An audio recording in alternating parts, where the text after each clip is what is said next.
কেউ যদি আমরা মনে করি, ছেলেরা তোমরাও যদি মনে করো আমি নিজে নিজে ভালো হয়ে যাব, হবে না। বরং কার দয়া লাগবে? আল্লাহ তাআলার দয়া লাগবে, আল্লাহ তাআলার রহম লাগবে, আল্লাহ তাআলার মেহেরবানি লাগবে। আর আল্লাহ নিজেই বলছেন, আমি যাকে চাই তাকে আমি পবিত্র করে থাকি, তাকে আমি চরিত্রবান বানিয়ে থাকি, তাকে আমি উত্তম আখলাকওয়ালা বানিয়ে থাকি। আমি আল্লাহই তার দিল সুন্দর করে দেই। এখন আমি যেই প্রথম আয়াতটা পড়ছি খুতবার মধ্যে, সূরা আলে ইমরানের 164 নম্বর আয়াত, আল্লাহ তাআলা বলছেন, এই যে আল্লাহ ফয়সালা নিছে, কথাটা খেয়াল করেন, আল্লাহ তাআলা যে ফয়সালা নিছে যে আমি পবিত্র করে থাকি, এখন সেই পবিত্র করাটা আল্লাহই করবেন। তো সেইটার জন্য আল্লাহ তাআলা কার্যকর যেই ব্যবস্থাটা রেখেছেন সেইটা হলো, আল্লাহ তাআলা বলেন, আমি আমার এই ঈমানদার বান্দাদের জন্য আমার সর্বশ্রেষ্ঠ রাসূল, আমার আখেরি বন্ধু, আমার প্রিয় নবী সাল্লাল্লাহু আলাইহি ওয়াসাল্লাম তাকে পাঠিয়েছি। লাকাদ মান্নাল্লাহু আলাল মুমিনিন, আল্লাহ তাআলা বলেন মুমিনদের উপরে আল্লাহ তাআলা সবচেয়ে বড় দয়া করেছেন। কি দয়া? এক ঈমানদারের উপরে, এক মুসলমানের উপরে। এই যে আমরা এখানে মুসলমান, আমরা ঈমানদার ভাই, আমাদের উপরে আল্লাহর সবচেয়ে বড় দয়া কি? জীবনের সবচেয়ে বড় পাওয়া আমাদের কি? আল্লাহ তাআলা বলেন মুমিনের জন্য জীবনে আমি আল্লাহর সবচেয়ে বড় দয়া হলো আমার আখিরি রাসূল, আমার কলিজার টুকরা, আমার সবচেয়ে প্রিয় বন্ধু, আমার হাবিব, আমার দোস্ত নবী মুহাম্মদ সাল্লাল্লাহু আলাইহি ওয়াসাল্লাম, তাদেরকেই আমি আমার এই ঈমানদার বান্দাদের জন্য দিয়ে দিলাম। এটাই হলো আমি আল্লাহর সবচেয়ে বড় দয়া। এটা দয়া, আল্লাহর সবচেয়ে বড় দান যে আমরা নবীকে পেলাম, আমরা প্রিয় নবী সাল্লাল্লাহু আলাইহি ওয়াসাল্লামকে পেলাম, শ্রেষ্ঠতম রাসূলকে পেলাম, এমন একজন নবীকে পেলাম যার সব কিছু সুন্দর, যার সব কিছু শ্রেষ্ঠ, তার সব সুন্দর, সব সুন্দর। তিনি হাসলেও সুন্দর, তিনি কাঁদলেও সুন্দর, তিনি কথা বললেও সুন্দর, তিনি চুপ থাকলেও সুন্দর, তিনি হাঁটলেও সুন্দর, তিনি স্থির দাঁড়িয়ে থাকলেও সুন্দর, তিনি সুন্দর, সবচেয়ে সুন্দর। ওয়া আহসানু মিনকা লাম তারা কাত্তু আইনি ওয়া আজমালু মিনকা লাম তালিদিন নিসাউ। নবী সাল্লাল্লাহু আলাইহি সাল্লামের সাহাবী হযরত হাসান ইবনে সাবিত বলছে যে, আয় নবী, আপনার চাইতে সুন্দর আমি এই দুই নয়নে আর কাউকে দেখিনি। আপনার চাইতে সুন্দর কাউকে কোনো মা জন্মই দেয় নাই, প্রসবই করে নাই, এমন সুন্দর। তাহলে তিনি সবচেয়ে সুন্দর, আবার তিনি সর্বশ্রেষ্ঠ, সব গুণে তিনি শ্রেষ্ঠ। জীবনের যত কিছু কল্পনা করা যায় মানুষের জীবনে, সমস্ত গুণে তিনি শ্রেষ্ঠ। বন্ধুর কাছেও শ্রেষ্ঠ, দুশ্মনের কাছেও শ্রেষ্ঠ। অর্থাৎ এই 1450 বছর ধরে আল্লাহ নবী সাল্লাল্লাহু আলাইহি ওয়াসাল্লামকে অসংখ্য অগণিত কোটি কোটি মুমিন নবীজির জীবন পরীক্ষা করছে, বিশ্লেষণ করছে, তাদের কাছেও নবীজি সর্বশ্রেষ্ঠ।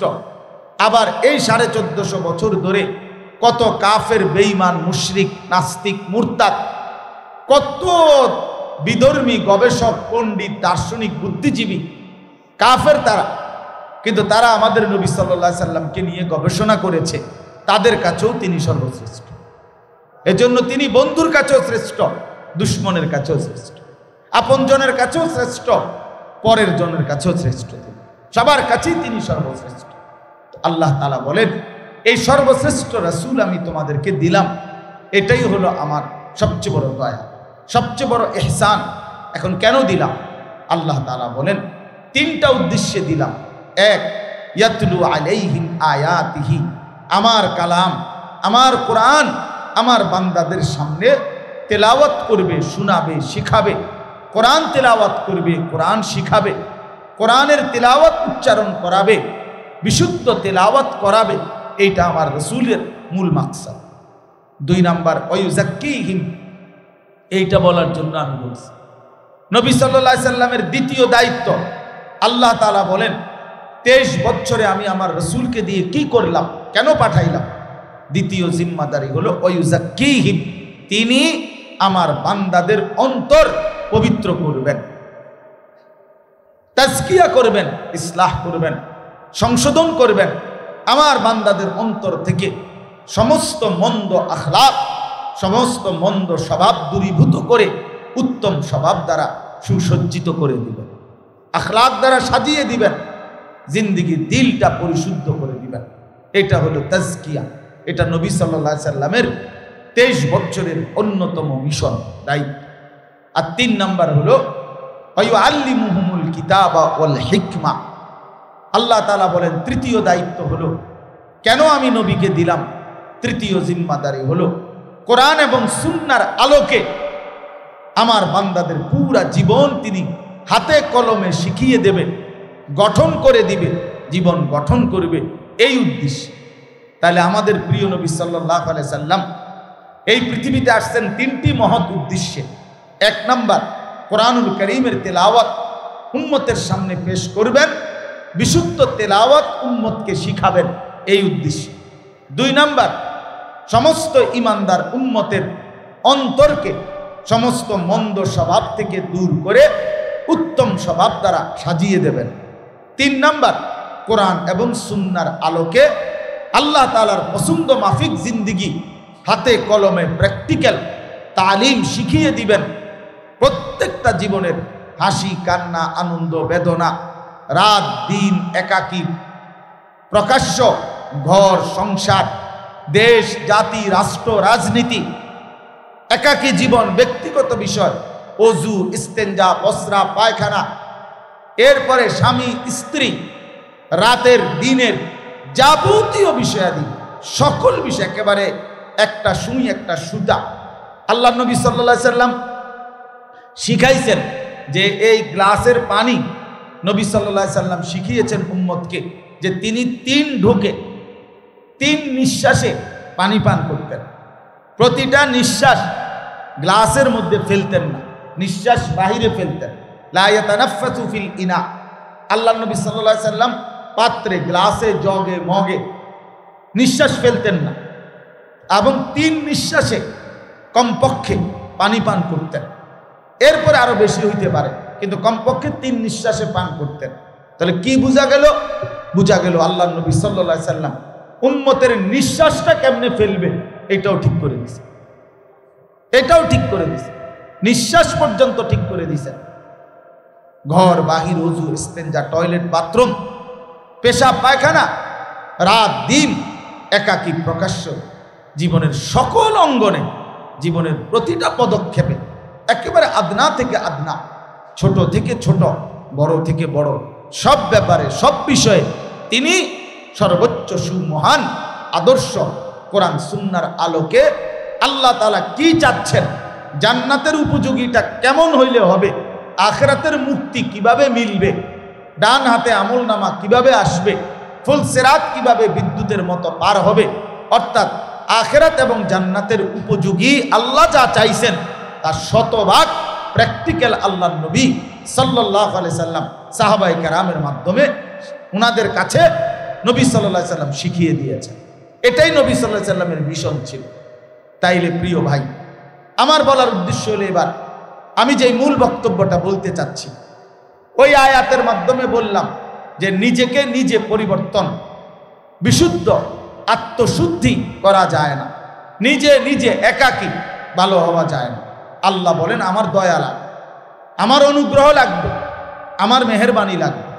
আর আল্লাহর দয়া, আল্লাহর অনুগ্রহ হইল, আল্লাহ নিজেই বললেন আমার দয়া আমি আমার রসুলকে পাঠাইলাম। তাহলে আমার রসুলকে দিয়ে ওই যেই উদ্দেশ্য তাজকিয়া, অন্তর পরিশুদ্ধ করা, আত্মা বিশুদ্ধ করা, এটা আমি আল্লাহ আমার বন্ধুকে দিয়ে করাইলাম। তাইলে এখন আমাদের দায়িত্ব কি? আমাদের দায়িত্ব হলো 2টা কথা। 1 নাম্বার কথা হলো আত্মশুদ্ধি বাস্তবিক অর্থে আমাদের প্রত্যেকের জন্য ফরজে আইন, অর্থাৎ নিজের অন্তরকে মন্দ স্বভাব থেকে পবিত্র করা, উত্তম স্বভাব দ্বারা সজ্জিত করা নিজেকে মুসলমান হিসাবে, এটা আমাদের জন্য বাধ্যতামূলক দায়িত্ব। এটা খামখেয়ালি বিষয় না, খামখেয়ালি বিষয় না। লোকের সামনে অথবা কখনো কখনো কারো সামনে একটু ভদ্রতা দেখাইলাম, একটু সুন্দর 2টা বাক্য বললাম, এটাকে আখলাক বলে না। এটাকে আখলাক বলে না ভাই, আখলাক বলে না। আঙ্কেলের সামনে আপনি ভাই তোমার অসুবিধা হলে চেয়ারে বসো, চেয়ার নাও, আছে চেয়ার আছে, নেও সমস্যা নাই, চেয়ার নাও। তুমি বারবার মাথা উঠাইলে অন্যদের কষ্ট হয়, আর নয়তো এমনি বসো আসন ধরে, যেমনি সুবিধা হয়। তো এই জন্য বললাম যে এটা জরুরি, এটা আমার দায়িত্ব। আল্লাহ তাআলা কোরআনুল কারীমের মধ্যে বলছেন কাদ আফলাহা মান তাযাক্কা, সফল হয়েছে সে, মান তাযাক্কা, যে তার অন্তরকে পবিত্র করেছে। আল্লাহ বলছেন 14টা কসম করে, কোরআনুল কারীমের মধ্যে অনেক কসম আছে, কসম আল্লাহ কসম করে করে বলছেন। তার মধ্যে একটা সূরাতে আল্লাহ তাআলা 14টা কসম করছে একসাথে, একসাথে। ওয়াশ-শামসি ওয়া দুহাহা ওয়াল কামারি ইদা তালাহা ওয়ান নাহারি ইদা জাল্লাহা ওয়াল লাইলি ইদা ইয়াগশাহা, এইভাবে প্রতিটার মধ্যে দুইটা দুইটা করে মোট 14টা কসম করে আল্লাহ বলেন বান্দা আমি 14 বার কসম করে বললাম কাদ আফলাহা মান যাক্কাহা, যে তার অন্তরকে বিশুদ্ধ করেছে সেই কেবল সফল হয়েছে। 14 বার কসম করছে, 14 বার কসম করে আল্লাহ বলছে শোনো, খামখেয়ালি করো না, খামখেয়ালি করো, খামখেয়ালি করো না। কাদ আফলাহা মান যাক্কাহা, তাজকিয়া, এই ইসলাহি মজলিস মানে কি? নিজেকে সংশোধন করা চাই ভাইয়া। আমরা হাজারো পৃথিবীর হাজারো বিষয় নিয়ে আমরা ভাবতে পারি, গোটা পৃথিবী সুন্দর করলাম, পৃথিবীর অনেক কল্যাণকর সমাজ সেবা, জনকল্যাণ সংস্কারমূলক কাজ করলাম, ভালো কথা, কিন্তু নিজের ফিকির কোথায়? নিজের ফিকির কোথায়? তুমি তো সেই সকাল থেকে রাত 12টা পর্যন্ত তুমি নওজোয়ান অসংখ্য গরিব দুঃখী মানুষকে মনে করো আজকের দিনে ত্রাণ দিলা, সহযোগিতা করলা, কিন্তু যদি জোহরের নামাজ না পড়ে থাকো এটা কি করলা? যদি আসরের নামাজ না পড়ে থাকো এটা কি করলা? এটা কি করলা? এটা ছেড়ে দিলা কেন? এটা ছেড়ে দিলা? তুমি তো মানব সেবা করো, তাইলে তুমি আরেক নারীর সাথে, আরেক মেয়ের সাথে হারাম প্রেম করো কেন? এটা কি তোমার? তো নিজেরে বরবাদ করে, নিজের চরিত্র নষ্ট করে, নিজের আখিরাত নষ্ট করে অন্যের কল্যাণের ফায়দা কি? নিজে পেশাবের উপরে দাঁড়াইয়া আরেকজনকে দুধ খাওয়াইলে লাভ কি? আরেকজনকে দুধ খাওয়াইলে লাভ কি? আরেকজনকে মধু খাওয়াইলে লাভ কি? আগে তো এটা ফিকির করা চাই। কোরআনুল কারীমের মধ্যে আল্লাহ তাআলা সিরিয়াল বলে দিছে সংশোধনের 5টা স্তর। 1 কু আনফুসাকুম, নিজের সংশোধন।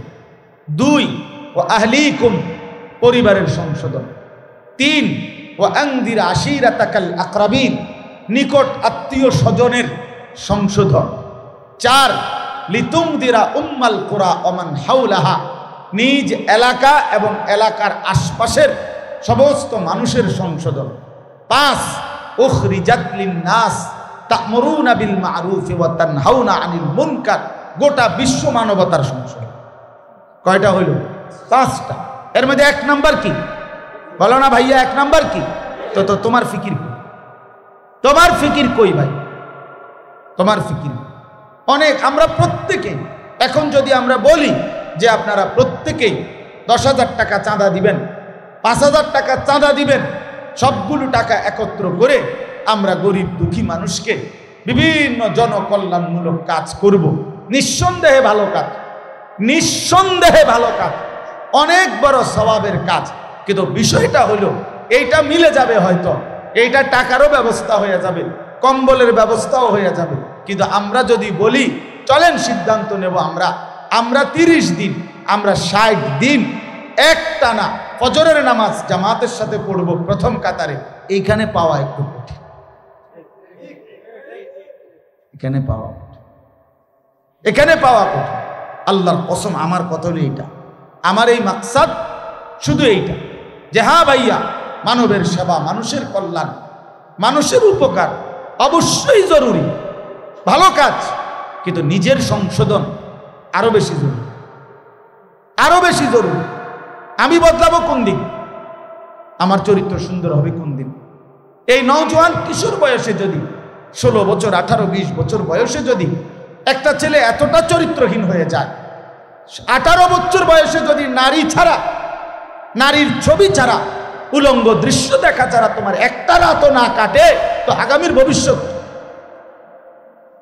ভবিষ্যৎ মাত্র 18 বছর বয়সে তুমি এত উলঙ্গ ছবি দেখে ফেললা, মাত্র 18 বয়সে তুমি এত বড় জঘন্য পাপগুলো করে ফেললা।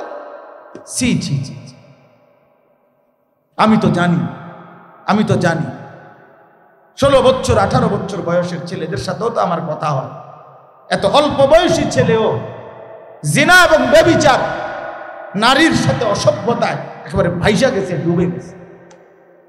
আফসোসের বিষয়। হায় হায়, কল্পনা করে কিভাবে এটা কিভাবে সম্ভব হইতে পারে? এটা কিভাবে মুসলমানের সন্তান এভাবে ভাইসা যাবে কেন?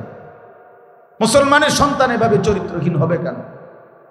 এই জন্য দোস্ত, আমার মূল ফিকির এটা, আমার এই মজলিসের মাকসাদ এইটা, যে দরে দরে বারবার আমি আশা করি আমার 30 বছরে যদি, আমার 50 বছর, আমার পুরা হায়াতে যদি এক নওজোয়ানও বদলে যায়, তো আমার নাজাতের জন্য আশা করা যায় ওই একজনই যথেষ্ট হয়েছে। খালা আমি সংখ্যা দিয়ে করুন কি?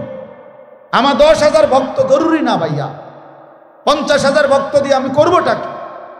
50,000 না 50 লক্ষ মানুষ একত্রে স্লোগান দিয়ে আমারে যদি ক্যান্টনমেন্ট দিয়ে আসে, আর আল্লাহ তাআলা যদি বলে আনিস আমি নিলাম না তোমার, হ্যাঁ, তো কি হবে? তখন কি হবে?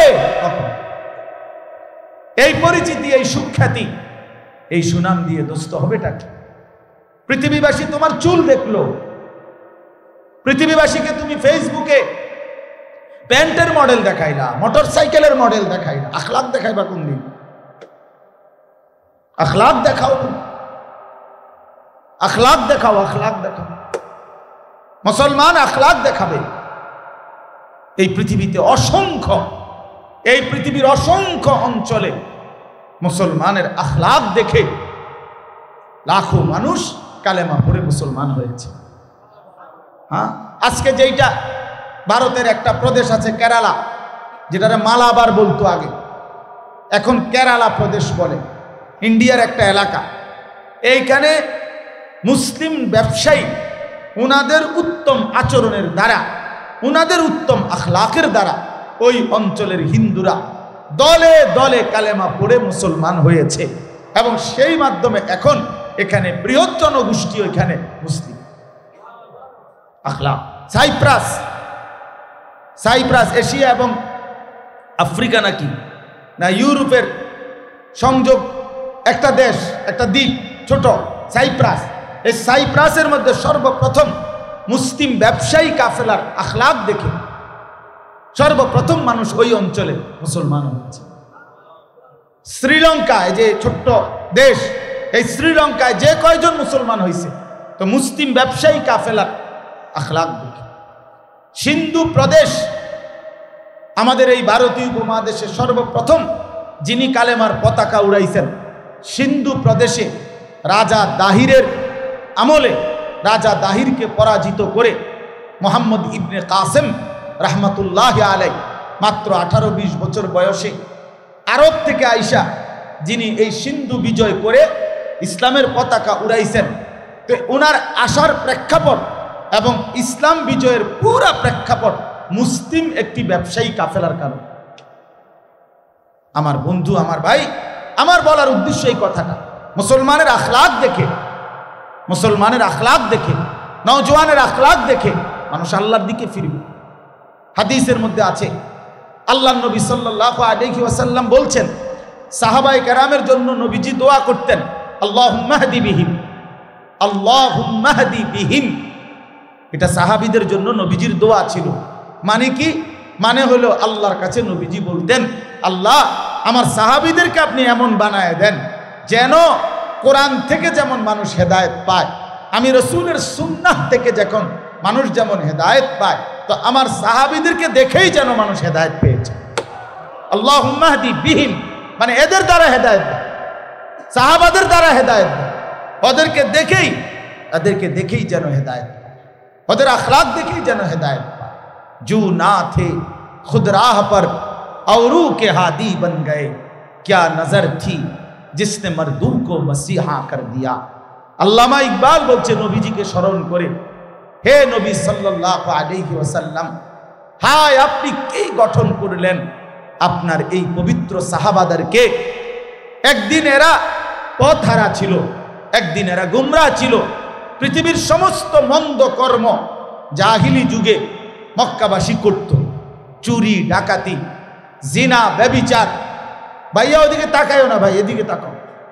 মদ জুয়া নারী 24 ঘন্টা এই আরব এই মক্কাবাসী গুনাহে লিপ্ত ছিল। আমরা বইতে পড়ছি, ইতিহাসের বইতে 3W আরবের স্বভাব ছিল। 3W, এক হলো ওয়ার মানে যুদ্ধ। 24 ঘন্টা জিন্দিগি তারা মারামারি করতো, ফিডাফিডি। এই জিন্দিগি ঘুম থেকে ওইটা মায়ের শোয়া পর্যন্ত মারাম। 30 বছর 40 বছর 70 বছর একটা বিষয় নিয়ে আর যুদ্ধ করছে। উটের পানি খাওয়ানো নিয়া, ঘাস কাটা নিয়া, মানে সামান্য সুতা নাতা নিয়ে এইভাবে যুদ্ধ করে গেছে। এই যুদ্ধ ছিল তাদের প্রতিদিনকার স্বভাব। 2 নাম্বার হলো ওমেন, নারী। নারী নিয়ে জীবন কাটাইত। জিনা ব্যভিচার অসভ্যতা নোংরামি, কোনো নারীর সামাজিক কোনো মূল্যই ছিল না নিজস্ব। আমি নিজে, আমার কাছে কিতাব আছে, বাংলায় অনুবাদ হয়েছে, মুসলিম উম্মার পতনে বিশ্বের কি ক্ষতি হলো। আমাদের হযরত মাওলানা আবু তাহের মিসবাহ সাহেব, আমার বাংলার শ্রেষ্ঠতম বুজুর্গ এবং বাংলাদেশের শ্রেষ্ঠ একজন ইসলামী সাহিত্যিক আদিব সাহেব হুজুরের লেখা অনুবাদ করা সৈয়দ আবুল হাসান আলী নদভী রাহমাতুল্লাহর কিতাব। ওইখানে আছে জাহিলি যুগে, এটা বলতেও লজ্জা, জাহিলি যুগের আখলাক ছিল আইয়ামে জাহিলিয়াতে যে 3 জিনিস সবার জন্য সমান অধিকার। 1 হলো আগুন, 2 হলো পানি, 3 হলো নারী। নারী সবার, নারীর আলাদা কোনো বিশেষত্ব নাই, আলাদা কোনো মর্যাদা নাই। যার মন চায় সে উপভোগ করবে। নাউজুবিল্লাহ। কি পরিমাণ চরিত্রহীনতা ছিল, কি পরিমাণ নোংরা ছিল। আমার কাছে বই আছে আন্দালুসের ইতিহাস, রাগেব সারজানির লিখিত 2 খণ্ডে বই। ওখানে স্পষ্ট আছে এক সময় জাহিলিয়াতের মানুষ এমন ছিল, এত জঘন্য ছিল, আপন ভাই বোন 2 জন একসাথে বকরি চড়াইতো, ছাগল চড়াইতো। 6 মাস পরে, 1 বছর পরে, নাউজুবিল্লাহ নাউজুবিল্লাহ, আপন ভাই কর্তৃক আপন বোন গর্ভবতী হয়ে ঘরে ফিরত। এত অসভ্য ছিল, এত চরিত্রহীন ছিল এরা, পথহারা ছিল। কি আল্লাহ চিনত না, আখলাক চিনত না, জিন্দেগির কিছুই চিনত না। কোনো মনুষ্যত্ব বলতে ছিল না তাদের, কোনো আখলাক ছিল না। এই পরিমাণ চরিত্রহীনতা ছিল। ওমেন, নারী মানে নারী ছিল 24 ঘন্টার উপভোগের পণ্য। এ তো জাহিলিয়াতের আখলাক। আর 3 নাম্বার হলো ওয়াইন। ওয়াইন মানে মদ। ওয়াইন মানে কি? মদ। এই ওয়ার, ওমেন, ওয়াইন, কয়টা ডব্লিউ হইল? 3W। এই 3টা ডব্লিউ, অর্থাৎ এই ছিল তাদের মদ। মদ আরবি ভাষায় মদের যত আইটেম, মদের যত নাম পৃথিবীর কোনো ভাষায় নেই। মদ বুঝানোর জন্য আরবি ভাষায় শত শত নাম, শত শত নাম, শত শত নাম। মদের যত আইটেম জাহিলিয়াতে ছিল, আরবে ছিল, এখনো ইউরোপে এগুলা নাই, এত বেশি ছিল। মদ তাদের 24 ঘন্টা জীবনের সকল ক্ষেত্রে যে কোনো কিছু, চা বিস্কুটের মতো তারা স্বাভাবিকভাবে মদ পান করত। তারা এত নিকৃষ্ট যেই মানুষগুলো ছিল, আল্লামা ইকবাল বলেন, হে নবী, যারা পথহারা ছিল, যাদের কোনো আখলাক ছিল না, আপনার পবিত্র ছোঁয়ায়, আপনার স্পর্শে, আপনার মোবারক মেহনতে, আপনার চোখের পানির বরকতে, আপনার রাত জাগার বরকতে 23 বছরের আপনি দুয়ারে দুয়ারে আপনি মানুষের কাছে কাছে হাঁটছেন, কথা বলছেন, ফিরাইবার চেষ্টা করছেন। ফলে আজকে কি হলো? আও রুকে হাদি বন গায়ে। আজকে সেই মানুষগুলো যারা নিজেরা ছিল পথ হারা, আজকে তারাই হয়ে গেল লক্ষ মানুষের পথ প্রদর্শক। আজ তারা পথ দেখায়, এটা নামায়, আজ তারা পথ দেখায়। জু না থে খুদ রাহ পর আও রুকে হাদি বন গায়ে। যারা নিজেরাই পথ হারা ছিল, হযরত ওমর রাদিয়াল্লাহু তাআলা আনহু বলতেন, নওজোয়ান শোনো ভাইয়া, ওমর রাদিয়াল্লাহু তাআলা আনহু বলতেন যে আমি সেই ওমর, ইসলাম পূর্ব যুগে আমি এক মহিলার বকরি চড়াইতাম। আমি কোনোদিন, ভাইয়া মোবাইলটা হাতে যাদের এটা নামাও, মোবাইল নিয়ে ব্যস্ত হয়েও না ভাইয়া, নিষেধ করলাম না, এমনি শোনো মিয়া। তো বলতেছিলাম হযরত ওমর রাদিয়াল্লাহু তাআলা আনহু বলতেন যে ইসলাম পূর্ব যুগে আমি মহিলার বকরি চড়াইতাম নির্ধারিত মজুরিতে, পারিশ্রমিকে, কিন্তু উনি বলেন আল্লাহর কসম আমি কোনোদিন মহিলার বকরিটা সন্ধ্যাবেলায় আইসা গইনা বুঝাইয়া দিতে পারতাম না, ডেইলি হারাইয়া লাইতাম, 2টা-4টা হারাইয়া লাইতাম। আমি বুঝতাম না কয়টা নিছিলাম, এখন কয়টা ফেরত আমার মন নাই, কি কয়টা নিছো কি জানি মন নাই, ভুলে গেছে। এরকম আলাবোলা ছিলাম আমি, এরকম সহজ ছিলাম, বুঝতাম না আমি, এরকম বোকা ছিলাম। কিন্তু আজ ইসলাম কোরআনের বরকতে, আল্লাহর নবী সাল্লাল্লাহু আলাইহি সাল্লামের বরকতে, যেই ওমর 50টা 100টা ছাগল গুছাইয়া রাখতে পারতাম না, আজ সেই ওমর আধা জাহানে বাদশাহী করে। ইসলাম আমাকে কোথায় পৌঁছায় দিছে, কোরআন আমাকে কোথায় পৌঁছায় দিছে, রাসূলুল্লাহ সাল্লাল্লাহু আলাইহি সাল্লামের সাহচর্য আমাকে কোথায় পৌঁছায়। এজন্য প্রিয় ভাই আমার, এই বই অনেক সুন্দর বই, ডক্টর রাগিব সারজানি, শোনো হে যুবক, এই অসাধারণ বই। উনি বলছেন উনি কায়রোর, মিশরের একজন পৃথিবী বিখ্যাত দার্শনিক একজন, উনি বলছেন এই কথা যে আমি কায়রো ইউনিভার্সিটিতে, উনি বলছেন আমি যুব সমাজের সেমিনার হয়েছে, যুব সমাজের সমস্যাবলী এই শিরোনামে। উনি বলেন আমাকে তারা অতিথি হিসাবে বক্তব্য দেওয়ার জন্য যখন বলছে, আমি ব্যাপক প্রস্তুতি নিয়ে আসছিলাম। তো প্রথমে আমি তাদেরকে বললাম যে তোমরা ছোট্ট কাগজে আমার একটু লিখে জানাও যে তোমাদের সমস্যা কি। তিনি বলেন যে যুবকরা আমার কাছে যখন কাগজগুলো দিল, আমি কাগজগুলো দেখে তারা আমার কাছে যেই সমস্যা পেশ করলো, আমি আসমান থেকে পড়লাম যে হায়, আমি ভাবছি তাদেরকে নিয়ে কি, আর তারা ভাবতেছে কি। আমার ভাবনার সাথে তাদের ভাবনা আকাশ পাতাল ব্যবধান। ওখানে লিখছে উনি, প্রত্যেক যুবকের সবগুলো কাগজের খোলাসা সারাংশ ছিল বেকারত্ব, লেখাপড়া শেষে বেকার হওয়ার ভয়, বিয়ের আকাঙ্ক্ষা, অথচ এই সময়ে তাদের পক্ষে সামর্থ্যহীনতার কারণে তা অসম্ভব হয়ে ওঠে।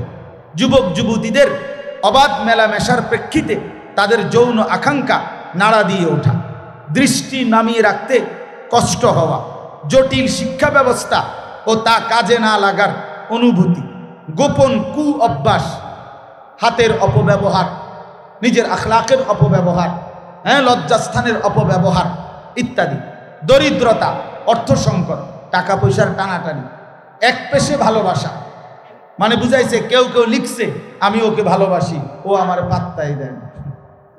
আজ 3টা বছর ধরে আমি ওর পিছনে ঘুরি, আমি ছাগলের মতো বে বে করি, বে বে ছাগল, হে বে বে মেয়ের পিছনে হে করে, অপদার্থ বলে কিভাবে খুব। তো মাদক দ্রব্যের সয়লাভ, নেশা, ধূমপান। এরপরে একজনের সমস্যা ছিল, সে মুঠোফোন মানে মোবাইল কিনতে চায়, বাবা দিচ্ছে না। মানে হযরত বলেন যে এই জাতীয় বিষয়গুলো ছেলেরা তাদের সমস্যা তুলে ধরছে। আর তিনি বলেন আমি ভাবতেছিলাম যা তাদের সাথে আলাপ করব, কথাটা খেয়াল করে, যুবকদের সাথে। উনি বলেন আমি ভাবতেছিলাম যুবকদের সাথে আলোচনা করব যে এই বিষয় নিয়ে, তারা মুসলিম যুব সমাজ, কায়রো বিশ্ববিদ্যালয়ে।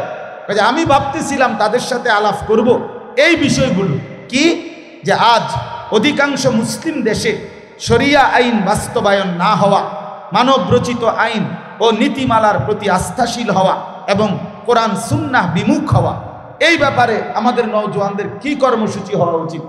আমি ভাবছিলাম এটা বলব। 2, অনেক মুসলিম ভূখণ্ড অমুসলিম শক্তি কর্তৃক বেদখল হয়ে যাওয়া, যেমন বিশেষত ফিলিস্তিন, ইরাক, কাশ্মীর, চেচনিয়া, আফগানিস্তান, এসব ভূখণ্ডে মুসলমানরা অন্যায়, অবিচার, জুলুম, হত্যা, নির্মম অত্যাচারের শিকার। আফগানিস্তানের নাম লিখছে ওই সময়, এখন তো আলহামদুলিল্লাহ ইসলামী খেলাফত। মিডিয়া কর্তৃক ইসলামকে লক্ষ্য করে সাঁড়াশি আক্রমণ, প্রকাশ্যে রসুলুল্লাহ সাল্লাল্লাহু আলাইহি ওয়াসাল্লাম, বিশিষ্ট সাহাবায়ে কেরাম, আলেম ওলামাকে গালিগালাজ ও সমালোচনা করা হয়। প্রিন্ট ও ইলেকট্রনিক মিডিয়া তথা দৈনিক পত্র পত্রিকা, রেডিও, টেলিভিশন ও ইন্টারনেটে এই সমস্ত অশুভ কর্মের মহড়া আজ খুব স্বাভাবিক বিষয় হয়ে দাঁড়িয়েছে। এক্ষেত্রে আমরা কি করতে পারি? অর্থাৎ অধিকাংশ মুসলিম দেশ আজ অপরিশুদ্ধ ঋণে জর্জরিত। বাধ্যত এই ঋণ থেকে বেরিয়ে আসা তাদের পক্ষে প্রায় অসম্ভব। প্রশাসনিক দুর্নীতি, স্বচ্ছতার অভাব, সুদ, ঘুষ, চুরি, ডাকাতি, ছিনতাই, রাহাজানি, জালিয়াতি, আত্মসাৎ, মিথ্যা অপবাদ, এই সমস্ত অনৈতিক কার্যাবলী মুসলিম বিশ্বের বহু দেশকে সভ্য উন্নত দেশের তালিকার একেবারে নিচের দিকে ঠাঁই দিয়েছে।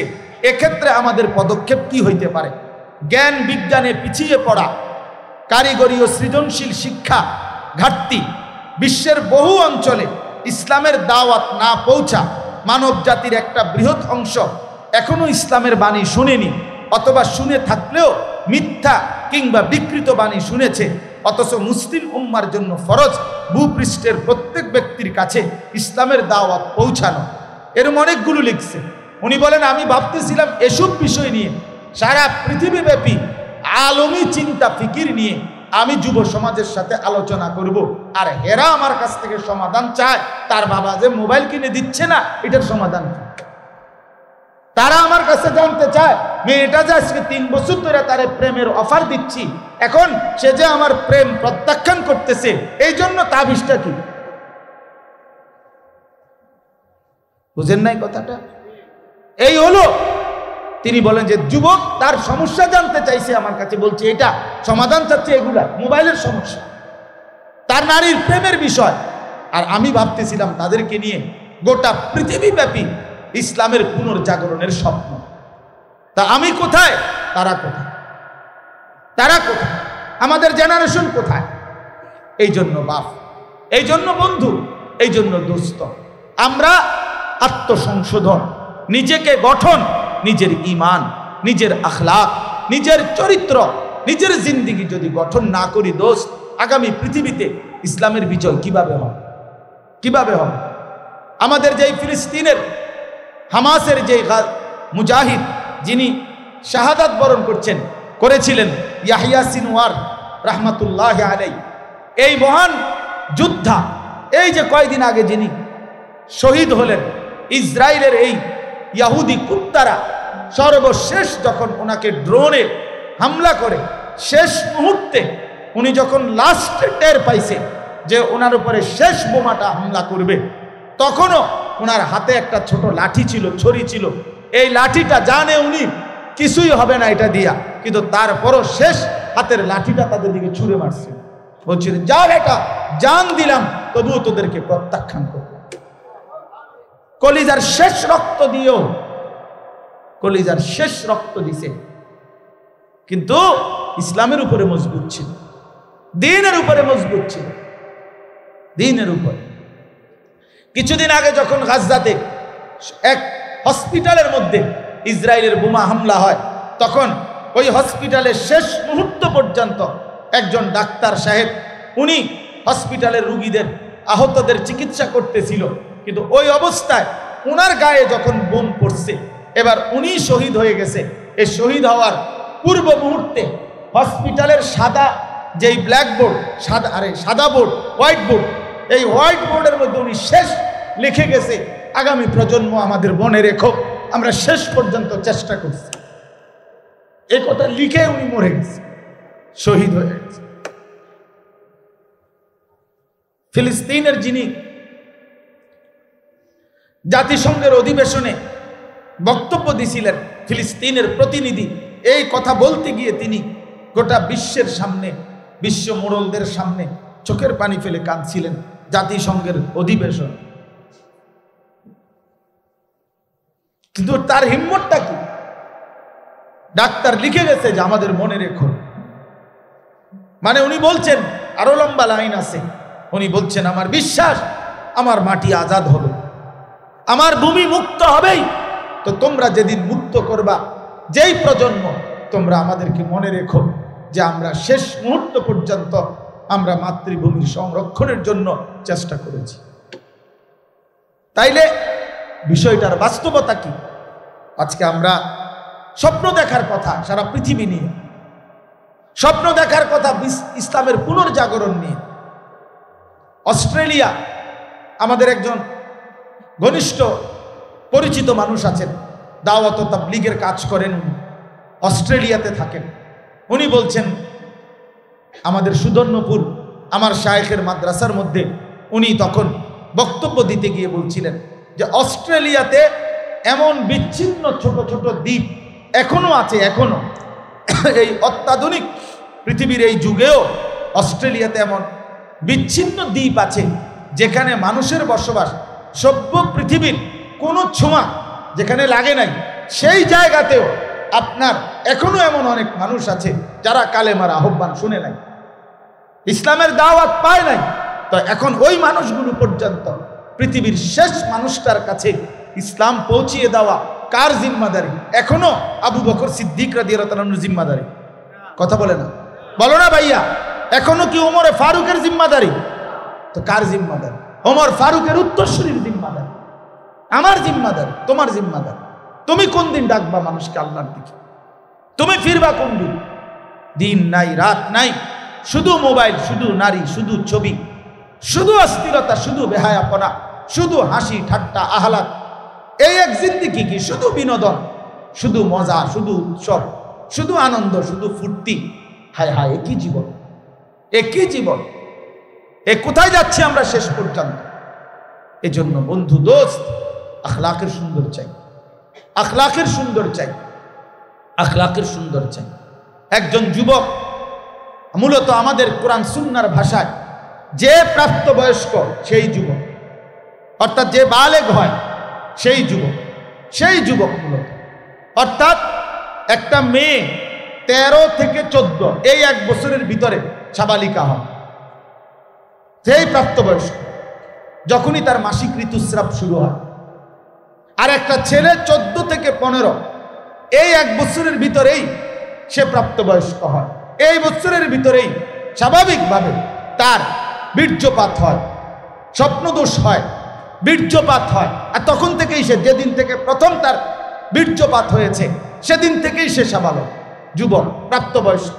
সেদিন থেকে মৃত্যু পর্যন্ত খোদার কসম প্রতি সেকেন্ডের হিসাব আল্লাহ তাআলা নেবেন। এক এক সেকেন্ডের হিসাব আল্লাহ তাআলা নেবেন, এক এক সেকেন্ডের হিসাব আল্লাহ তাআলা নেবেন। তাইলে তুমি বন্ধু 15 বছর, 16 বছর, 17 বছর বলে নিজেরে ছোট মনে করলা কেন? তুমি ভাবলা যে আমি এখনো বাচ্চা মানুষ। তোমার বাপে কয় তুমি বাচ্চা, তুমি নিজেও ভাবতেছো আমি এখনো লাইফটা এনজয় করি, আমার এখনো আরো অনেক সময় বাকি। কে বলছে অনেক সময় বাকি? ইন্না যারআ কাদ তুদরিকুল আহাতু ক্বাবলা আন ইয়াবলুগা। হাসান বসরি রাহমাতুল্লাহ আলাইহি বলছেন, ইয়া মাশারাশ শাবাব। হাসান বসরি রাহমাতুল্লাহ আলাইহি বলেন, হে যুবক, হে যুব সমাজ, মনে রেখো অসংখ্য ফুল পরিপক্ক হওয়ার আগে, ফলে পরিণত হওয়ার আগেই ঝরে যায়। অসংখ্য ফল একেবারে পাকা পর্যন্ত পৌঁছায় না, তার আগেই ঝরে যায়। তার মানে গাছের আমের যেই মুকুল বের হয় সবগুলো আম হয়, যেটুকু ছোট ছোট আম হয় সবগুলো বড় হইয়া পাকে না, ঝরে যায় বেশি না থেকে যায় বেশি? ঝরে যায় বেশি। এই জন্য বৃদ্ধ হয় কম, কিশোর নওজোয়ান, এটা মনে রাখো, এর আগেই যৌবন কালেই মৃত্যু হয়ে যায়, অধিকাংশ মৃত্যু হয়ে যায়। কাজে সময় বেশি নাই, সময় আজকেই, সময় এখনই, সময় এখনই। আল্লাহ তাআলা কুরআনুল কারীমের মধ্যে বলছেন শিশুকালকে দোফ, শিশুকাল হলো দুর্বল, বৃদ্ধকালকে আল্লাহ বলছে দোফ, দোফ মানে দুর্বল। শুধু কোরআনে আল্লাহ কসম, আল্লাহ বলছে শক্তি, কুওয়াতান, এটা যৌবন, যৌবনকালকে আল্লাহ শক্তি বলছে। তাহলে যৌবনই মানে শক্তি, শক্তি মানেই যৌবন, শক্তি মানেই যৌবন।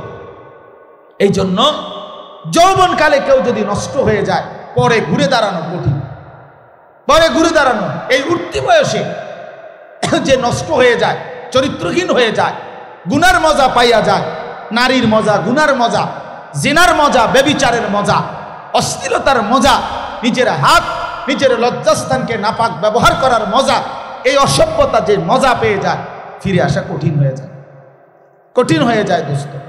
এই জন্য বন্ধু, 16 বছর ছোট না, 17 বছর ছোট না। রাসূলুল্লাহ সাল্লাল্লাহু আলাইহি সাল্লামের বিখ্যাত সাহাবী জুবাইর ইবনুল আওয়াম, উনি যখন মুসলমান হয়ে নবীজির সঙ্গী হয়েছেন তখন ওনার বয়স ছিল 15 বছর। হযরত তালহা ইবনে উবাইদুল্লাহ, রাসূলুল্লাহ সাল্লাল্লাহু আলাইহি সাল্লামের বিখ্যাত সাহাবী, তিনি যখন মুসলমান হয়েছেন এবং আল্লাহর নবীর পক্ষে অসংখ্য যুদ্ধ করে গিয়েছেন, সেই সাহাবীর বয়স ছিল 16 বছর। আল্লাহর নবী সাল্লাল্লাহু আলাইহি সাল্লাম উহুদের যুদ্ধের দিন সর্বপ্রথম যার হাতে তীর তুলে দিয়ে বলছে, তুমি বেঈমানের দিকে প্রথম তীর মারো, তার নাম হলো হযরত সাদ ইবনে আবি ওয়াক্কাস রাদিয়াল্লাহু তাআলা আনহু। উনি ছিলেন 17 বছরের যুবক তখন। এই 17 বছর বয়সে ওনার হাতে প্রথম তীর দিয়ে আল্লাহর নবী বলছেন, দুশমনের দিকে প্রথম তীর তুমি মারো। আর একটা কথা জবান দিয়ে বলছে, যেটা নবীজি এই একবারই জীবনে বলছে, এক যুবককেই শুধু নবী একবার বলছে জীবনে, ইরমি সাদ ফিদাকা আবি ওয়া উম্মি, সাদ দুশমনের দিকে তীর মারো, মুহাম্মদের মা বাপ তোমার জন্য কুরবান, আমার মা বাপ তোমার জন্য কুরবান। এটা রাসূলুল্লাহ সাল্লাল্লাহু আলাইহি ওয়াসাল্লাম আর কাউকে কোনোদিন বলেন। সাহাবীরা বলতো নবীজিকে, ইয়া রাসূলুল্লাহ, আমার মা বাপ আপনার জন্য কুরবান হোক। কিন্তু নবী একবার শুধু এক যুবককেই বলছেন, যুবক তোমার জন্য মুহাম্মদের মা বাপ কুরবান হোক। তাইলে 17 বছর বয়সে ছিলেন, 17 বছর বয়সের হযরতে সাদ ইবনে আবি ওয়াক্কাস, হযরতে উসামা ইবনে যায়েদ রাদিয়াল্লাহু তাআলা আনহু। আল্লাহর নবী যখন সর্বশেষ ইন্তেকালের পূর্বে যুদ্ধের যেই শেষ কাফেলা নবীজি সিরিয়াতে রোমানদের বিরুদ্ধে পাঠিয়েছিলেন, তখন ওই যুদ্ধের সেনাপতি বানাইছেন হযরত উসামাকে। তখন ওনার বয়স 18 থেকে 20 বছর। আবু বকর, ওমর, উসমানের মতো বড় বড় জলিলুল কদর বয়স্ক সাহাবীরা, যারা যোদ্ধা, যারা ইতিপূর্বের সব যুদ্ধে অংশগ্রহণকারী, এমন দক্ষ অভিজ্ঞ যোদ্ধারা থাকার পরেও, বয়স্ক সাহাবীরা থাকার পরেও আল্লাহর নবী সাল্লাল্লাহু আলাইহি সাল্লামের আখিরি পাগড়ি, আল্লাহর নবীর শেষ সেনাপতি এক নওজোয়ান, শেষ। এরপরে আর কাউকে নবীজি যুদ্ধের ময়দানে পাঠান নাই, এরপরে তিনি ইন্তেকাল করেছেন। শেষ নওজোয়ানের মাথায় আল্লাহর নবী পাগড়ি মাথায় দিয়া, পরায় দিয়া, এই 20 বছরের উসামাকে বলছেন, আগামীর নওজোয়ান, আগামীর ইসলাম তোমাদের হাতে তুলে দিলাম, তোমরা আগায় নিও, তোমরা আগায় নিও। এই জন্য বন্ধু, ছোট মনে করো না তোমরা। 16 বছর ছোট না, তুমি পূর্ণবয়স্ক, তুমি প্রাপ্তবয়স্ক। তোমরা যারা সাবালক, তোমরা প্রাপ্তবয়স্ক, তুমি ছোট না। তুমি মানসিকতার দিক থেকে ছোট হইতে পারো, কিন্তু বয়সে তুমি ছোট না। তোমার রুচি ছোট হয়ে গেছে, তোমার ফিকির ছোট হয়ে গেছে, তোমার জিন্দেগি ছোট হয়ে গেছে। তুমি মনে করেছো সামান্য বিলাসিতা, সামান্য নারী, সামান্য ছবি, একটা মোবাইল, একটা মোটর সাইকেল, বন্ধুদের সাথে একটু আড্ডা দেওয়ার সুযোগ, এরই নাম জিন্দেগি। না বন্ধু, এটা তোমার মানসিকতার ছোট, এ তোমার মানসিকতা ছোট। তুমি স্বপ্ন দেখবা বড়, তুমি স্বপ্ন দেখো বড়, সারা পৃথিবী নিয়ে স্বপ্ন দেখো যে আমি সারা পৃথিবীতে আমার মালিকের কালেমা পৌঁছায় দেব, সারা পৃথিবীতে। হযরত মাওলানা ইলিয়াস রাহমাতুল্লাহ আলাইহি কখনোই এটা কি তখন ভাবছিলেন যে আজ সারা পৃথিবীতে আলমী ভাবে দাওয়াত ও তাবলীগের এই মেহনত ছড়িয়ে যাবে? কিন্তু স্বপ্ন দেখছিলেন, আশা করছিলেন, আশা করছিলেন, স্বপ্ন দেখেছিলেন যে একদিন পৃথিবীর দিক দিগন্তে পৌঁছে যাবে।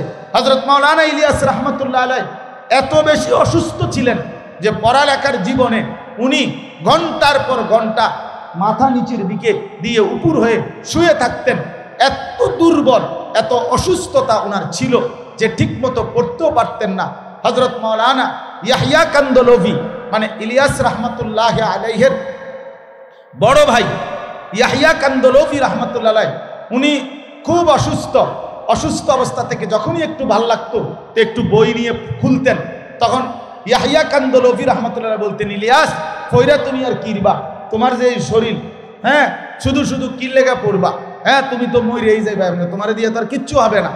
তখন ইলিয়াস রাহমাতুল্লাহ বলতো, ভাইজান আমি তো এটা বিশ্বাস করি আমারে দিয়ে কিছুই আর হবে না, তো এই জন্য না পড়েই আর লাভ কি, কিন্তু পড়ি, যেহেতু আমার দিয়ে কিছু হইতো না, আমিও বুঝছি, কারণ আমার যে শরীর, আমি যে অসুস্থ, আমারে দিয়ে কিছু হবে না, কিন্তু এরপরও একটু পড়ি।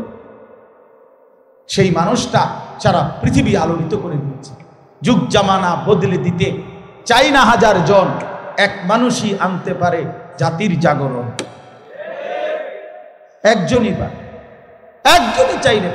এক বুক হিম্মত থাকতে হয়, এক অদম্য সাহস থাকতে হয়।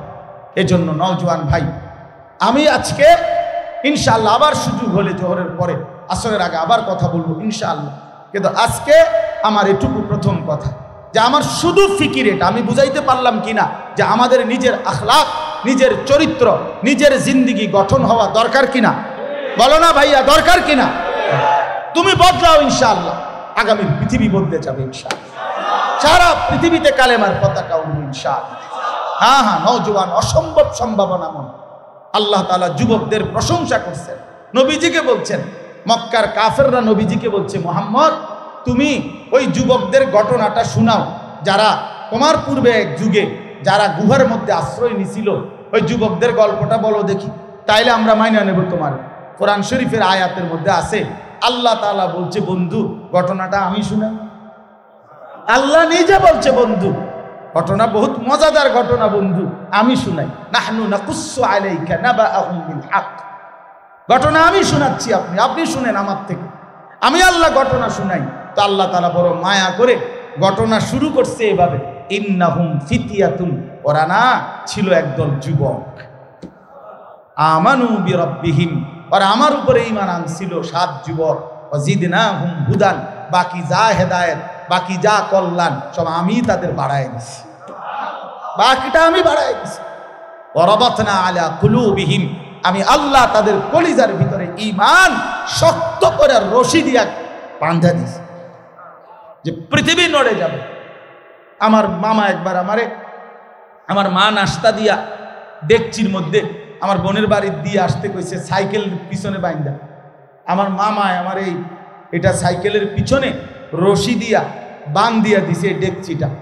এগুলারে মিজান ভাই কুড়া কয়, আর এই যে বাচ্চা হইলে, বোনের বাচ্চা হয়েছে, আর লাড়ু লাড়ু লাড়ু বানাইয়া ডেকচির মধ্যে কইরা দিছে। আমার মামা এটারে বান দিয়া দিছে। তো মায় বলছে আর কি, মামারে ভাই শক্ত করে বান দিয়া দিও। তো মামায় বলছে, বোন সাইকেল ভাঙ্গা যাইতে আরে মামার এই বান খুলতো না। আরে ঠিকই, আপনার মাঝখানে আমি সাইকেল থেকে পইরা, রাস্তার থেকে নিচে সাইকেল সহ গইরাইয়া মইরা পইরা, আরো মানুষ মিলে আমারে উঠাইছে, সাইকেল উঠাইছে, রাস্তা উঠাইছে, মাগার দেখছি জায়গা। ওয়ারাবাতনা আলা কুলুবিহিম, আল্লাহ বলছে ঈমান আমি কলজার মধ্যে বাইন্ধা দিছি একদম। ফলে গোটা জাতির মোকাবেলায় যুবকরা বলছে, রব্বুনা রব্বুস সামাওয়াতি ওয়াল আরদ। বাদশা জিজ্ঞাসা করছে, তোমাদের রব কে? বলছে, আমাদের রব তিনি আসমান ও জমিনের রব যিনি। লান্নাদউ মিন দুনিহি ইলাহান। ওই 7 যুবক বলছে, বাদশাহ শোনো, হুমকি দিয়া লাভ নাই, বাপ মার দোহাই দিয়া লাভ নাই, পরিবারের কথা বলে লাভ নাই। লান্নাদউ মিন দুনিহি ইলাহান, আল্লাহকে ব্যতীত আমরা জান চলে যাবে, অন্য কাউকে ডাকবো না, অন্য কাউকে ডাকবো না। লাকাদ কুলনা ইদাম শাতাতা, যদি আল্লাহকে বাদ দিয়ে কারো ডাকি তো এটা হবে আমাদের জন্য দুর্ভাগ্য, দুর্ভাগ্য। এই জন্য ইনশাআল্লাহ আগামীর নওজোয়ান তুমি যদি হিম্মত করো, চরিত্র সুন্দর করো, আখলাক ঠিক করো, ইনশাআল্লাহ তোমার হাতে মাহাদির পতাকা উঠবে ইনশাআল্লাহ, ইসলামের পতাকা উঠবে ইনশাআল্লাহ, কালেমার পতাকা উঠবে ইনশাআল্লাহ। রাজি তো আমরা ইনশাআল্লাহ? সবাই রাজি তো ইনশাআল্লাহ? আল্লাহ তাআলা হিম্মত দান করেন, তৌফিক দান করেন। ওরে মুসলিম ভীরু কাপুরুষ, ভয় কেন আজ, কিসের শঙ্কা, ছুটে চল আজি, জীবন পাবি রণাঙ্গনে। আরব মরুর সন্তান মোরা, তলোয়ার দেখে কবু কি ডরি, আঘাতে আঘাতে গর্জে উঠে নতুন করি। যাতনা সয়েছি, আগুনে পুড়েছি, ডুবিয়ে মরেছি কতরে, তবুও মোরা অজেয় পড়েছি পুণ্য ধর্ম ইসলামের। নস নস তুই হীন নস, আছে রে তোর অজেয় খ্যাতি, মুসলিম তুই বিশ্বাস কর, দুনিয়া মাঝে তুই শ্রেষ্ঠ জাতি, দুনিয়া মাঝে তুই শ্রেষ্ঠ জাতি। আল্লাহ তাআলা আমাদের প্রতিটা নওজোয়ানকে হিম্মত দান করেন, উত্তম আখলাক দান করেন। হাদিসের মধ্যে আছে, আল্লাহ নবী সাল্লাল্লাহু আলাইহি ওয়াসাল্লাম বলছেন, কুল্লুন মুয়াসসারুন লিমা খুলিকা লাহু। নবী সাল্লাল্লাহু আলাইহি ওয়াসাল্লাম বলেন, প্রত্যেককেই আল্লাহ তাআলা যে কাজের জন্য সৃষ্টি করেছেন সেটা আল্লাহই তার জন্য সহজ করে দেন। এজন্য অনেক ভারী কাজ অনেকে খুব সহজেই করতে পারে, আল্লাহ তাআলা তার জন্য এটা সহজ করে দিয়েছে। আরেকজনে এটা মোটেই পারবে না। এক একজনের জন্য আল্লাহ তাআলা এক একটা কাজ সহজ করে দিয়েছে। আমি মনে করি আল্লাহ তাআলার পক্ষ থেকেই এটা আমার দিলে, যে কিশোর নওজোয়ান তরুণ যুবক তারা আল্লাহর দিকে ফিরবে, আত্মসংশোধন, নিজেকে গঠন, নিজের চরিত্র সংশোধন, নিজের ঈমান আমলের জিন্দেগি সুন্দর করা, এইটাই আমার একটা বড় ফিকির। তো এমনিতে সব সারা দেশে যেখানেই মাহফিলে যেটুকু যাওয়ার সুযোগ হয় সব মাহফিলেই আমি এটা বেশি বলি। এখন বলতে বলতে দেখলাম যে সব মাহফিলেই নওজোয়ান শ্রোতা আমার বয়ানের সময় বেশি। আমার উপলব্ধি হয়েছে এটা। তাই আমি ভাবলাম যে এই যে আল্লাহ তাআলার পক্ষ থেকে দিন রাত আমি বলার চেষ্টা করি, এইটারে একটা ধারাবাহিক রূপ দেওয়া। অর্থাৎ কোন অঞ্চলে গেলাম, বললাম, তাৎক্ষণিক একটা যুবক উৎসাহিত হয়েছে আল্লাহর দিকে ফিরবার জন্য, কিন্তু এরপরে তো সে আর আমার সাথে দেখাও হয় নাই, কথাও হয় নাই, কোনো যোগাযোগও নাই, কোনো সিস্টেম নাই। তাইলে তার খোঁজখবর নেওয়া কিভাবে, কেমন আছে, কতটুকু আগাইলো আল্লাহর পথে, আখিরাতের পথে, নিজের আখলাকের সৌন্দর্যের ক্ষেত্রে আগাইলো কেমন, এই খোঁজখবর নেওয়া, মনিটরিং করা, তদারকি করা, এটা তো উচিত। এই চিন্তাকে সামনে নিয়ে সব মিলায়া আমরা আমার শায়েখ আল্লামা মুফতি মুশতাকুর নবী কাসিম হুজুরের সাথেই আমি এই মশওয়ারাটা করছি যে আমি চাই যে আলাদাভাবে শুধু এই কিশোর তরুণ যুবক তাদের জন্যেই শুধু পৃথক ইসলাহি মজলিস করুন, শুধু তাদের জন্য, যেন ওদেরকে নিয়েই কিছু কথা আলাদা বলা যায়। হুজুর খুব উৎসাহ দিয়েছেন এবং এমন কিছু কথা বলছেন যেটা আপনাদের সামনে বলার মতো, কিন্তু বাকি আমারে যা বলার বলছে। লম্বা সফর, আমি ঢাকা থেকে তখন সিলেট যাচ্ছিলাম হযরতের গাড়িতে করে, তখন বলছেন অনেক কিছু, বলছে অনেক উৎসাহ দিয়েছেন, অনেক দিল থেকে উৎসাহ দিয়েছেন, সাহস যোগাইছেন। এবং আজকের এই ডেটে জোহরের পরে হযরত আসবেন, আসার কথা ছিল না, আজকে কুমিল্লা আসারই কথা ছিল না, থাকবেন নোয়াখালী সিদ্ধান্ত ছিল, কিন্তু নিজের হাতে পরে ডায়েরিটা নিয়ে, তো নিজের হাতেই উনি ওনার ডায়েরিতে আজকে শনিবার বাদ জোহর আমাদের এখানকার জন্য মজলিস এটা লিখছে। আল্লাহ যদি আনায়, আশা করি আসবে ইনশাআল্লাহ। তারপরও আমরা দোয়া চাই যে আল্লাহ তাআলা যেন হযরতকে আফিয়তের সাথে আমাদের মাঝে আনায়। তো এই জন্য বললাম যে আজকে এই চিন্তাটা সবচেয়ে বেশি আমি যার সাথে পরামর্শ করে মোটামুটি একটা গুছাইবার এতটুকু চেষ্টা করছি, সে আমাদের এতক্ষণ যে বয়ান করলেন মাওলানা ইয়াহিয়া ইউনুস, সে আমার একান্ত প্রিয় ছাত্র এবং আলহামদুলিল্লাহ একজন মেধাবী ছাত্র। ধারাবাহিকভাবে কওমি মাদ্রাসায় দাওরায়ে হাদিস পাশ করছে, সরকারি আলিয়া মাদ্রাসা থেকে কামিল পাশ করেছে এবং কুষ্টিয়া ইসলামী ইউনিভার্সিটি থেকে অনার্স মাস্টার্স করা। আলহামদুলিল্লাহ কিশোর নওজোয়ান নিয়ে তারও অনেক ফিকির। এরপরে আমাদের সাথে সম্পৃক্ত আরো কিছু নওজোয়ান আলেম, কমপক্ষে 10-12 জন এখানে আছে, যাদেরও আমরা একসাথে ফিকির যেটা যে আমরা এই কাজটাকে আরেকটু সুন্দর, আরেকটু শৃঙ্খলায় এবং ধারাবাহিকভাবে আমরা করতে চাই। অর্থাৎ আমাদের মাদ্রাসাতেও 3 মাস পরে হোক, 4 মাস পরে হোক, যেভাবে সুযোগ মিলে মশওয়ারা করে ইসলাহি মজলিস শুধু কিশোর নওজোয়ানদের জন্য করব। একটা বিষয় হলো, কিছু কথা আছে, কিছু বিষয় আছে, বড় মাহফিলের চারিদিকে মাইক লাগা, বাড়ি ঘরে মা বোন থাকে, বয়স্ক মুরব্বী শ্রোতা থাকে, তো নওজোয়ানকে অনেক কথা ওদের সামনেও বলা যায় না, তো যার কারণে কিছুটা বিব্রত বোধ করি। তো এই জন্য ভাবলাম যে শুধু নওজোয়ানের দুঃখ নওজোয়ানের কাছেই বলি, আলাদা। তো এই কারণে আলাদা আয়োজন, আলাদা ইন্তজাম, আলাদা এই ফিকির। তো আমার দিলের তামান্না আল্লাহ তাআলাই করবেন, আল্লাহ চাইলেই হবে, আল্লাহ না চাইলে কিছুই হবে না। তো আল্লাহ তাআলা যদি করে, ইনশাআল্লাহ সারা বাংলাদেশে জেলা ভিত্তিক, উপজেলা ভিত্তিক, আমরা বিভিন্ন অঞ্চলেও ইনশাআল্লাহ কিশোর যুব ইসলাহি মজলিস করব ইনশাআল্লাহ। আল্লাহ তাআলা যেন তৌফিক দান করেন। অর্থাৎ সবচেয়ে বড় বিষয় হলো, কোরআনুল কারীমের মধ্যে আল্লাহ তাআলা ইরশাদ করেছেন, ওয়ালাউলা ফাদলুল্লাহি আলাইকুম ওয়া রাহমাতুহু মা যাকা মিনকুম মিন আহাদিন আবাদা। প্রিয় ভাই, আমার অনুরোধ, মোবাইল নিয়ে ধরে রাখো না, মোবাইল হাতে হাতে ধরে রাখো না।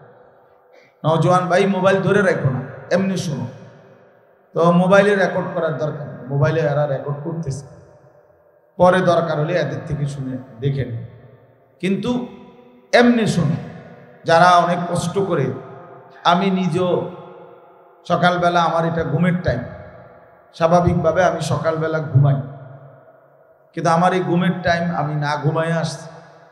এই জন্য সবাই কষ্ট করে আমরা আসছি, যে যেখান থেকেই আসছি সময় নিয়ে কষ্ট করে ফিকির করে আসছি, অল্প হোক। আজকের এই প্রথম আয়োজনে ইনশাআল্লাহ আমি মনে করি এই নওজোয়ান ভাই তোমরা যারা আসছো, আগামী দিনে আল্লাহ যদি কবুল করে, এটা যদি আরো বড় পরিসরে হয়, আরো সুন্দর হবে, আরো বড় হবে, আল্লাহ চাইলেই হবে ইনশাআল্লাহ। তখন এই শুরুর মানুষগুলো, প্রথম যারা অংশগ্রহণ করলাম আজকে, পরবর্তীতে যতজন এই কার্যক্রমের সাথে অংশগ্রহণ করবে, ইনশাআল্লাহ প্রত্যেকের নেকির সমপরিমাণ সওয়াব এই উদ্বোধনকারীরা পাবে। মান দাআ ইলা হুদান কানা লাহু মিনাল আজরি মিসলু উজুরি মান তাবিআহু। তো সরাসরি হাদিস, আল্লাহর নবী সাল্লাল্লাহু আলাইহি ওয়াসাল্লাম বলেন, যে কাউকে কল্যাণের দিকে ডাকলো, হেদায়েতের দিকে ডাকলো, অতঃপর যতজন তার সেই আহ্বানকে অনুসরণ করলো, প্রত্যেকের সমপরিমাণ নেকি এই আহ্বানকারীকে আল্লাহ তাআলা দান করবে। তাহলে আজকে আমরা প্রথম, তা আমরা ইনশাআল্লাহ ধরে নিলাম যে সারা বাংলাদেশের কিশোর নওজোয়ানকে আমরা আহ্বান করলাম, তাইলে ইনশাআল্লাহ এরপরে যারা আসবে তো তাদের সমপরিমাণ নেকি আমরাও পেতে থাকবো ইনশাআল্লাহ। তো আমি বলতেছিলাম বিষয়টা এই জন্য আলাদা বুঝা, নিজেরা বুঝার চেষ্টা করলে ইনশাআল্লাহ ধারাবাহিকভাবে আমরা এটা লিখছি। মাওলানা ইয়াহইয়া আলোচনা করেছে মদ, জুয়া, চরিত্র ও জীবন বিধ্বংসী মহাপাপ। এটা আমার নিজের হাতে দেওয়া শিরোনাম। ইনশাআল্লাহ কিছুক্ষণ পরে 12টা থেকে আল্লামা মুফতি আমজাদ হুসাইন সাহেব, বাংলাদেশের একজন প্রখ্যাত আলেম, গবেষক, বিচক্ষণ, বিদগ্ধ একজন আলেম দ্বীন, আমাদের কুমিল্লা মুরাদনগরের, তিনি ইনশাআল্লাহ বয়ান করবেন জৈবিক চাহিদা নিয়ন্ত্রণে রোজা কার্যকর মাধ্যম। রাসূলুল্লাহ সাল্লাল্লাহু আলাইহি ওয়াসাল্লাম বলছেন, যুবককে আলাদা বলছেন যে রোজা রাখতে, চরিত্র হেফাজতের জন্য, চরিত্র হেফাজতের জন্য। এবং নবীজি বলছেন, ফা ইন্নাস সাওমা লাহু বিজাউন, নিশ্চয়ই রোজার মধ্যে রয়েছে তোমার যৌন চাহিদা নিয়ন্ত্রণের প্রতিষেধক। এটা অনেক বড় একটা প্রতিষেধক।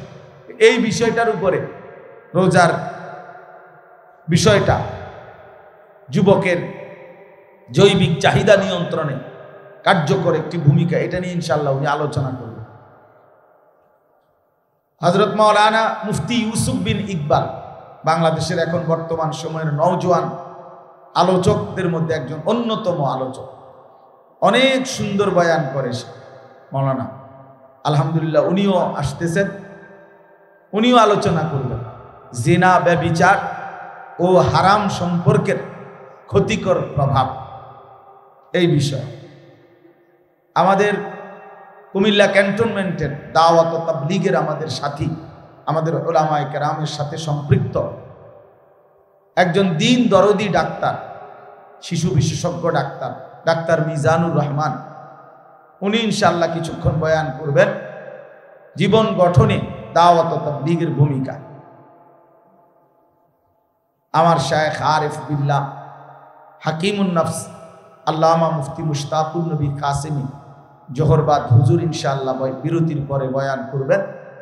ইসলাহি বয়ান হজরতের মর্জি মতোই ইনশাআল্লাহ বয়ান করবেন। তো আপনাদের কাছে নওজোয়ান ভাই, বিশেষ করে তোমাদের কাছে আমাদের বিশেষ কথা হল এটা, আল্লাহ তাআলা কুরআনুল কারীমের মধ্যে বলছেন, ওয়ালাউলা ফাদলুল্লাহি আলাইকুম ওয়া রাহমাতুহু মা যাকা মিনকুম মিন আহাদিন আবাদা। আল্লাহ তাআলা বলেন যে আল্লাহ তাআলার দয়া, অনুগ্রহ, রহমত যদি না হয় তাহলে কেহই নিজেকে নিজে সংশোধন করতে পারে না। এই কথাটা হলো মূল কথা আমার। মা যাকা মিনকুম মিন আহাদিন আবাদা, আবাদান অর্থ হলো কখনোই না। কেউ নিজেকে নিজে চরিত্রবান, আখলাকওয়ালা বানাইতে পারবে না, নিজে নিজে পারবেন। আমি নিজে ভালো হয়ে যাব, আমি নিজে এখন থেকে ভালো হয়ে যাব, পারতেন না। বরং আল্লাহ তাআলার দয়া, আল্লাহ তাআলার রহম, আল্লাহ তাআলার অনুগ্রহ যে বান্দার উপরে হয় সেই উত্তম আখলাকওয়ালা, সেই উত্তম চরিত্রবান হয়, সেই গুনাহ থেকে বাঁচবার হিম্মত পায়। কুরআনুল কারীমের মধ্যে আছে, আল্লাহ তাআলা বলছেন, আল্লাহু ইয়াজতাবি ইলাইহি মান ইয়াশা ওয়া ইয়াহদি ইলাইহি মান ইউনীব। আল্লাহু ইয়াজতাবি ইলাইহি মান ইয়াশা অর্থ হলো আল্লাহ যাকে চান তাকে আল্লাহ জজব করেন। জজব এই শব্দটা অর্থ হলো আল্লাহ তাআলা নিজেই তাকে আকর্ষণ করে টেনে নিজের দিকে ফিরায় নিয়ে আসে। আল্লাহ টেনে নিয়ে আসে। আল্লাহু ইয়াজতাবি।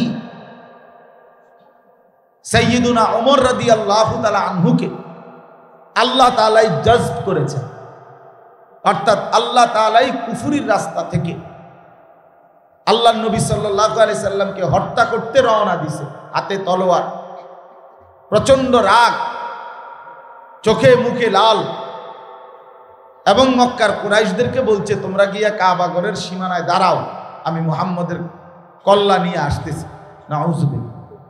এরকম উত্তেজিত যুবক, এরকম উত্তেজিত তরবারি হাতে, উন্মুক্ত তরবারি নিয়ে যিনি রওনা দিলেন, তো যাচ্ছেন তো নবী সাল্লাল্লাহু আলাইহি সাল্লামকে হত্যা করতে, এক মহা পাপের উদ্দেশ্যে। কিন্তু আল্লাহ তাআলার পছন্দ হয়েছে। আল্লাহ বলছেন, আমি তোমাকে এই মুহূর্তে হেদায়েত দেব, এই চলমান অবস্থাতে হেদায়েত দেব।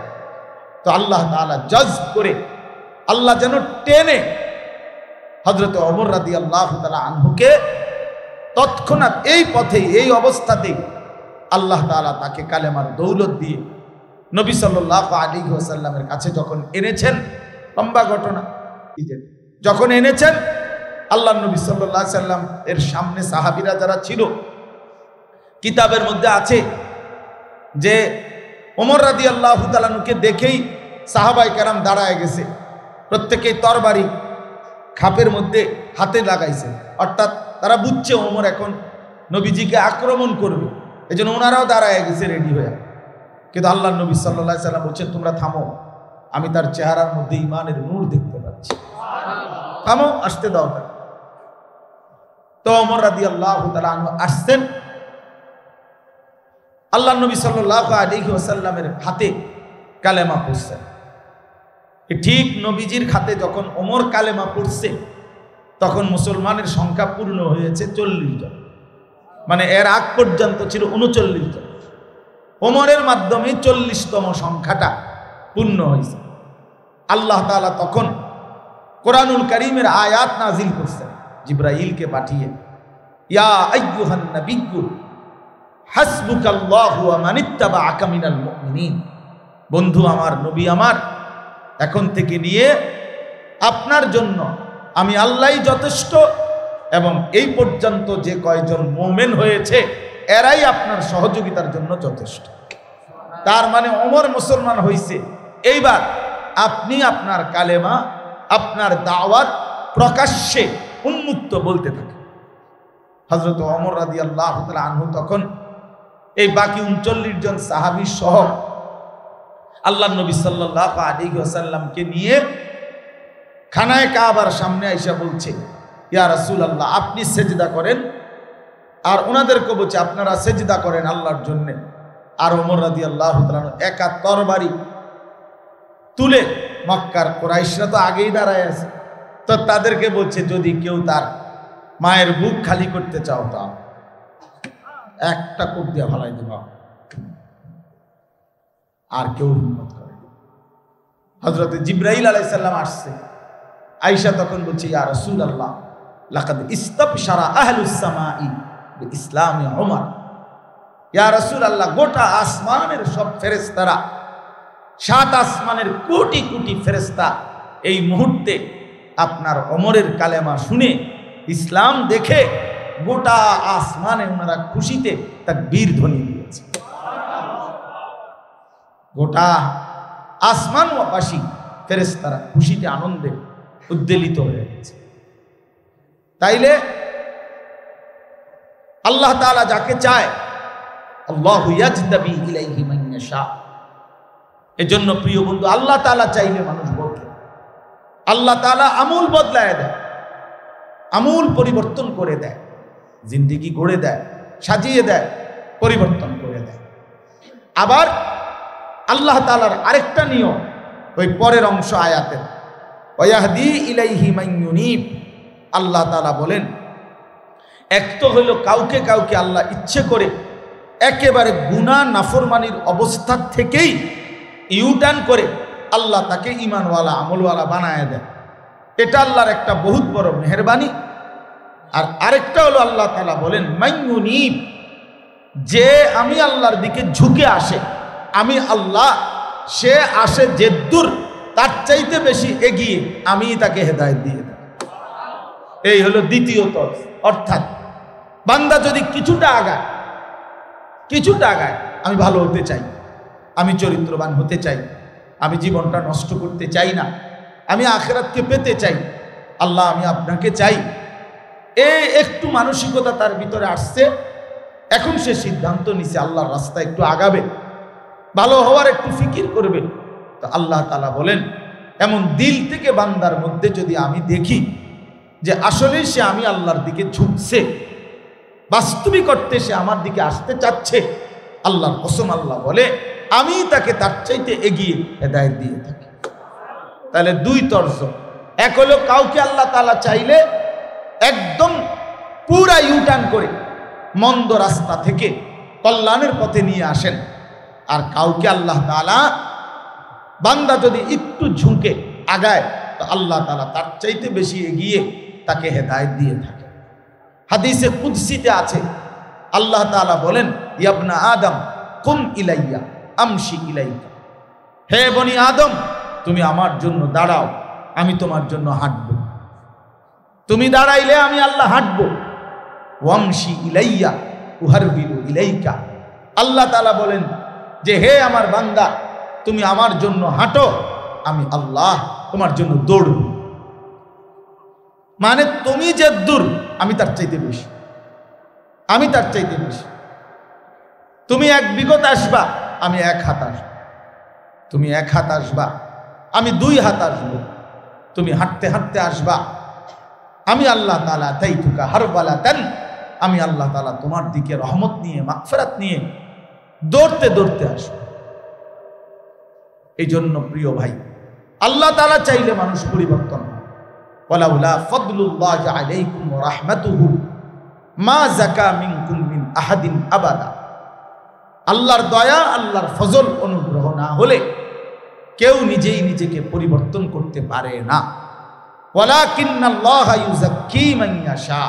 এই আয়াতের দ্বিতীয় অংশ হলো আল্লাহ তাআলা বলেন যে আল্লাহই যাকে চান তিনি তাকে পরিশুদ্ধ করেন, পবিত্র করেন, তিনি তার জিন্দিগি, দিল, আত্মা, ভেতর বাহির আল্লাহই তাকে পুত পবিত্র সৌন্দর্যময় আল্লাহই করে দেন, আল্লাহই করে দেন, আল্লাহই করে দেন।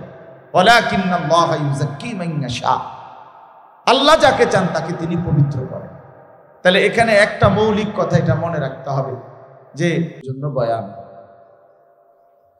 আর আসর থেকে এশা পুরুষদের জন্য বয়ান।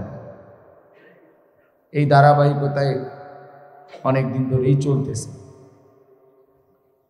আজকেও দ্বিতীয় শনিবার, এই মাসের দ্বিতীয় শনিবার একটু কাছায় গেছে। এই মাসে 1 ফেব্রুয়ারি ছিল শনিবার, যার কারণে দ্বিতীয় শনিবার প্রথম শনিবারের মতো মনে হয়, মাত্র 8 দিন, খুব কাছাকাছি। আমার শায়েখ আরিফ বিল্লাহ হাকিমুন নফস আল্লামা মুফতি মুশতাকুন নবী কাসিমি হযরত দামাত বারাকাতুহু, তার পরামর্শেই মূলত আমাদের এই ইসলাহি মজলিস চলে। আজকে অনেক দিন যাবত ব্যক্তিগতভাবে আমি আল্লাহর কথা বলা, আল্লাহ তাআলার দয়ায় যেটুকু তৌফিক আমার হয়েছে সেটা 2005 সাল থেকে, তার মানে প্রায় আজকে 21 বছর না 20 বছর। এই 20-21 বছর ধরে এই অল্প কম বেশি যখন যেটুকু সুযোগ পাইছি, আল্লাহ তাআলা বলার সুযোগ দিয়েছেন, আল্লাহর কথা বলার চেষ্টা করছি। এর মধ্যে বিশেষ করে আজকে 4-5 বছর এই বলতে বলতেই বিশেষ করে আমার দিল থেকে কিশোর, যুবক, নওজোয়ান, তরুণ, তাদের চরিত্র সংশোধন হোক, তারা সুন্দর হোক, তারা জিন্দেগি গঠন করুক, আগামী দিনের জন্য, ইসলামের জন্য তারা ফিকির করুক, এই বিষয়টা খুব বেশি আমার হৃদয়ে উঠানামা করে। ফলে বলতে বলতে এখন একটা পর্যায়ে এসে এমন দাঁড়াইছে যে সারাক্ষণই নওজোয়ানদের জন্যই বলতে মন চায়। তো ইনশাআল্লাহ আমার পরম শ্রদ্ধেয়, আমি শুরুতেই বলছি, আমাদের দাওয়াত ও তাবলীগের অন্যতম সাথী, জীবনের সব ক্ষেত্রে আমরা একসাথে দাওয়াত ও তাবলীগের সব কাজ একসাথে মিলেমিশে আমরা করি। আমার সেই প্রিয় জনাব শ্রদ্ধেয় ডাক্তার মিজানুর রহমান, তিনি ইনশাআল্লাহ এই মুহূর্তে বয়ান পেশ করবেন, কথা বলবেন, জীবন গঠনে দাওয়াত ও তাবলীগের ভূমিকা, এই বিষয়ে তিনি সংক্ষিপ্ত আলোচনা করবেন। আল্লাহ তাআলা তৌফিক দান করেন, আমিন।